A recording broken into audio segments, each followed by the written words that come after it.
La première fois que j'ai touché l'eau, c'était en montant sur un bateau. Je m'en souviens très bien, c'était le petit port qui était en bas de chez moi là. En montant dans le bateau, je passais entre le bateau et le ponton, habillé. C'était ma première expérience. Mais ça n'a pas empêché Steve de prendre le large. Nous l'avons rencontré, lui et son amie Brigitte, sur le port de Loctudy, à bord de leur voilier de voyage nommé Tortuga. Nos papilles étaient intrigués par une drôle d'odeur, inhabituelle sur les pontons des ports de plaisance, des maquereaux en cours de fumaison. Invités à bord de leur voilier en acier, à la coque verte, où trône un petit fumoir fabriqué par leurs soins, et entourés d'un début de potager et du matériel de pêche, on écoute leurs histoires. Enivrés par les effluves de poissons, on découvre le minimalisme et la plénitude de leur vie en bateau. Écoutons.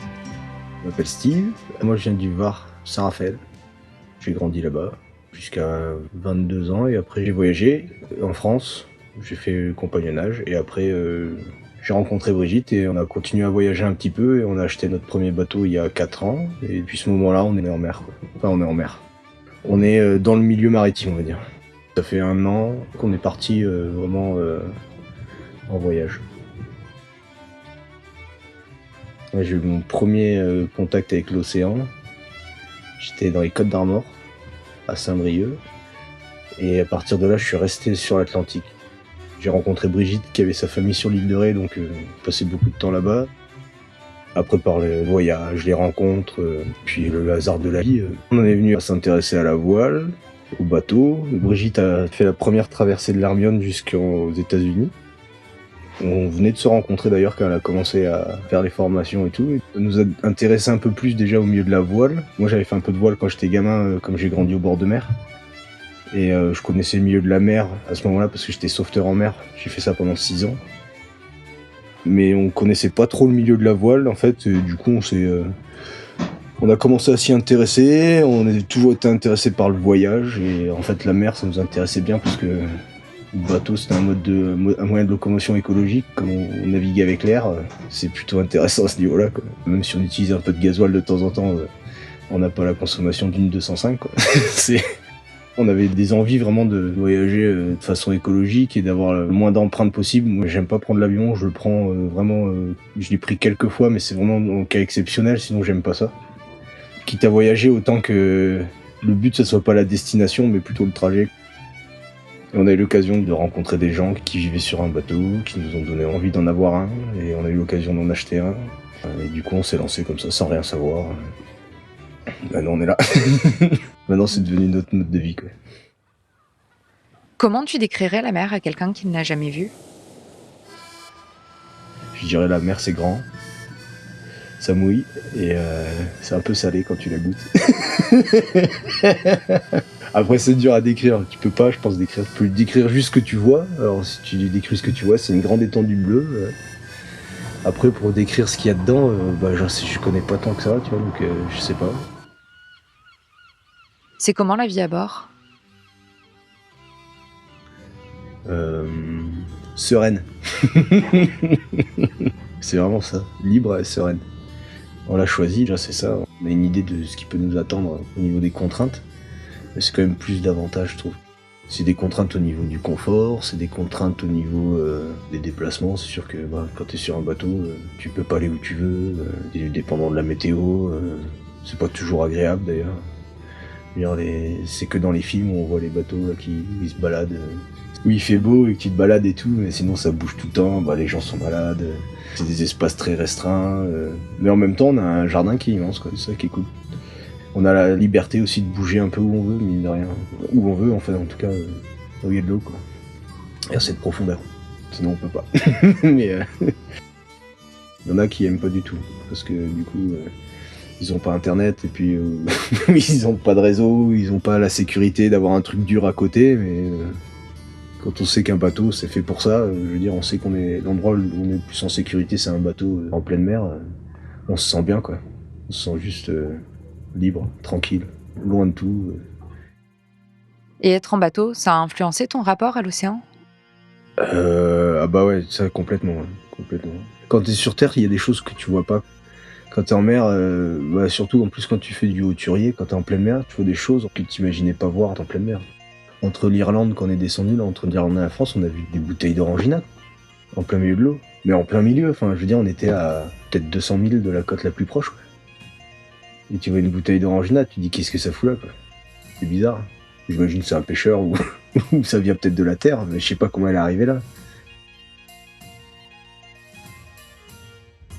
Comment c'est possible. Et puis même, du coup, on essaie d'utiliser des produits, soit des produits qu'on fait nous-mêmes pour faire la vaisselle. Brigitte, elle essaie de faire ses lessives avec le savon noir, du vinaigre, des trucs comme ça. En fait, principalement, on utilise beaucoup le vinaigre blanc. C'est des petits trucs qu'on essaie quand même de changer, alors qu'avant, on s'en foutait. Et est-ce que le problème est réellement là? Est-ce que c'est le petit couple qui vit sur un voilier qui est vraiment le problème, ou est-ce que c'est pas un problème qui est plus général? C'est un problème sociétal par rapport au rapport qu'on a aux produits en général, aux objets, à la bouffe. Quand t'es en bateau, déjà le côté matérialiste en général, tu l'as plus. Tu essaies d'avoir le moins de choses possible, donc tu essaies d'avoir le moins de déchets possible aussi. Tu te détaches beaucoup de on va dire, ce qu'on appelle la société de consommation. Ça fait cliché, mais c'est vrai. Et d'où viendrait ta prise de conscience environnementale? Ouais, c'est un ensemble de choses. Il y a les médias beaucoup, quand tu vois des choses. Après, la curiosité aussi. Quand tu vois des choses qui te choquent, déjà, tu sais, ça crée des réflexions, quoi. Tu dis, ouais, c'est choquant, et puis direct, tu vois, ça devient naturel quand tu vois, je sais pas, des pratiques de pêche, des pratiques de tri. Quand tu vois ce que les gens jettent, même en voiture. Une fois, il y a un mec, il achetait un sac de McDonald's, là, il y avait tout dessus. Il a acheté son truc sur la route, c'est éparpillé partout. Tu te dis, mais dans quel monde on vit? Pareil, c'est pas le plus gros pollueur de la planète, mais c'est des petits électrochocs comme ça. Après, il y avait l'expérience aussi de la ferme laitière. On a travaillé en Nouvelle-Zélande pendant 6 mois dans une ferme. Et je crois que ça a été le déclic pour moi. La vraie prise de conscience, en fait, par rapport à notre impact à nous sur l'environnement. Chaque jour, on utilisait des dizaines de milliers de litres d'eau potable pour à la fois nettoyer, à la fois arroser les champs pour que l'herbe pousse vite. Et on était une ferme, il y avait 500 vaches. Une ferme de 500 vaches, ça existe quasiment pas en France. Et là-bas, il y en a des centaines, voire peut-être des milliers, j'en sais rien. C'est le plus gros producteur de lait dans le monde, ou exportateur de lait. Et en plus, eux, ils ont zéro conscience écologique. Je vois que dans l'industrie, ils consomment autant de flotte. Après, en fait, on nous dit que c'est notre faute. Ça l'est aussi un petit peu, parce que tout est lié. J'utilise ça parce qu'il y a des gens qui boivent du lait et qui bouffent beaucoup de viande. Donc il y a un besoin derrière, il y a une demande, donc c'est un peu lié.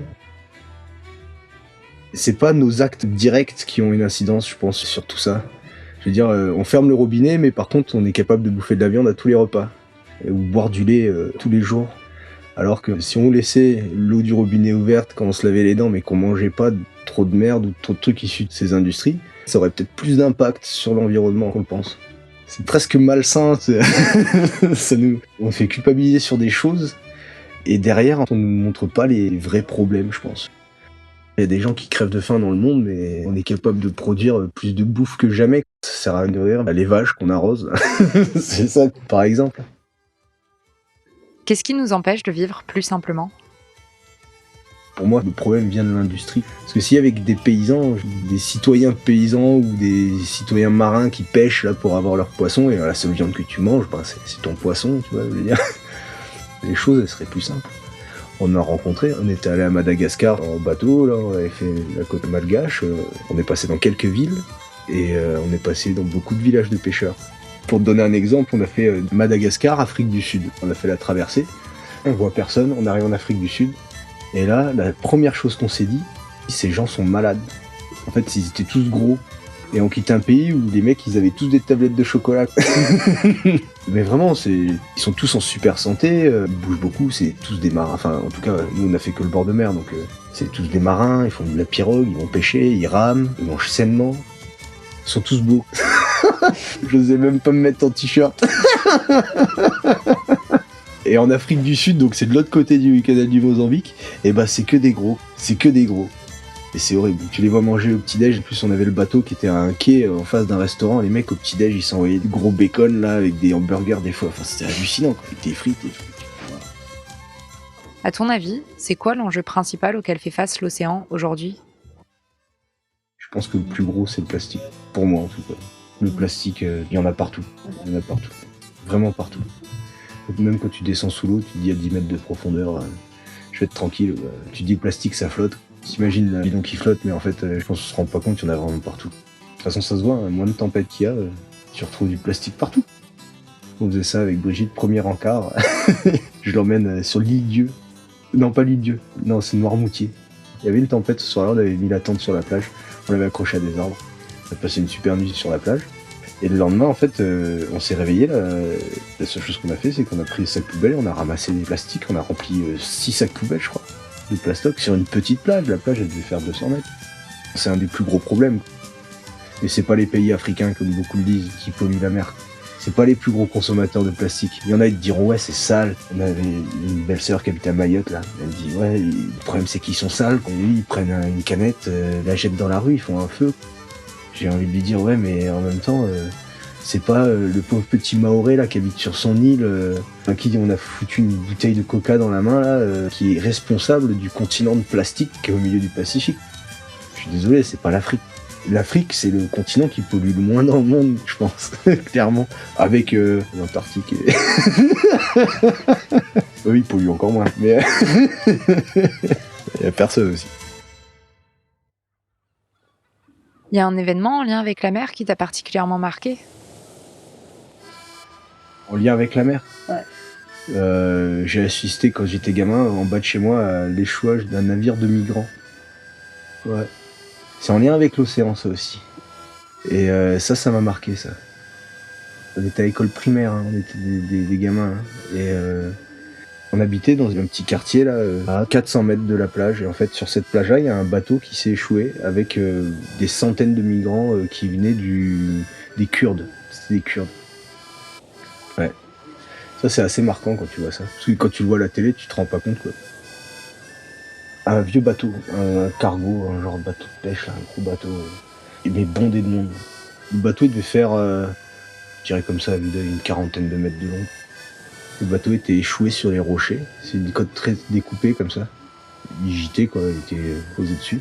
Et la côte était pas très loin, mais il y avait de l'eau quand même. Et puis les gens à bord, ils avaient pas bouffé depuis des jours. Il y avait des mères avec des bébés et tout, enfin c'était horrible. Il y a les pompiers qui étaient venus, je me rappelle, ils avaient fait des passerelles en bois pour évacuer tout le monde. Ça a été assez marquant, mine de rien. Quand tu le vois en vrai, c'est assez triste. Des gens totalement abandonnés. L'océan, c'est ça aussi. C'est pas que, c'est pas que les animaux, c'est des gens aussi qui fuient. T'aimerais que le monde soit comment dans 10 ans ? Plus simple. Plus raisonnable. Ouais, raisonnable. Plus avec plus d'action aussi, moins de paroles. Il y en a beaucoup qui parlent et en fait qui font rien. D'un côté, plus d'action et aussi une réelle prise de conscience que les gens ils se rendent compte en fait que par des actes, si on est assez nombreux, on peut changer quand même pas mal de choses.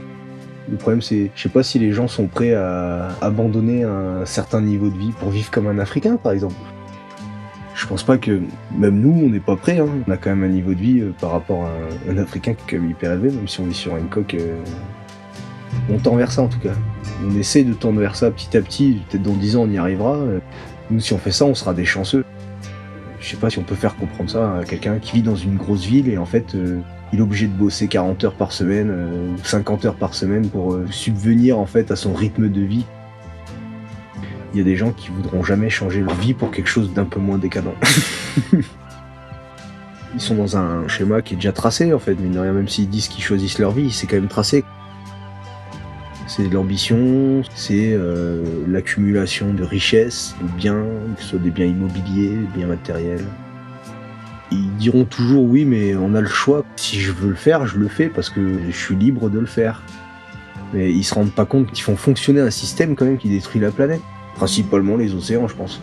Parce que c'est quand même 90% de la planète. C'est assez vicieux quand même comme monde. D'après le rapport Carbone 4, l'empreinte carbone moyenne des Français, qui s'élevait à près de 11 tonnes de CO2 par habitant en 2017, doit baisser d'environ 80% d'ici 2050 pour parvenir aux 2 tonnes de CO2 par an compatibles avec l'accord de Paris. Pour vous donner une idée, c'est l'équivalent de l'empreinte moyenne par habitant en 2018 du Maroc, du Gabon ou de la Bolivie. 2 tonnes de CO2, c'est aussi l'équivalent d'un vol Paris-Tokyo sans escale. C'est pour ça qu'on ne peut qu'admirer ceux qui, comme Steve et Brigitte, s'attellent à réduire leur empreinte et nous montrent l'exemple en devenant acteurs des alternatives désirables à nos avenirs qui semblent parfois tout tracés. Merci d'avoir écouté cet épisode de Radio See the Future, le podcast où les relations humains-océans prennent toute la place. À bientôt sur sailinghirondelle.com pour une prochaine rencontre.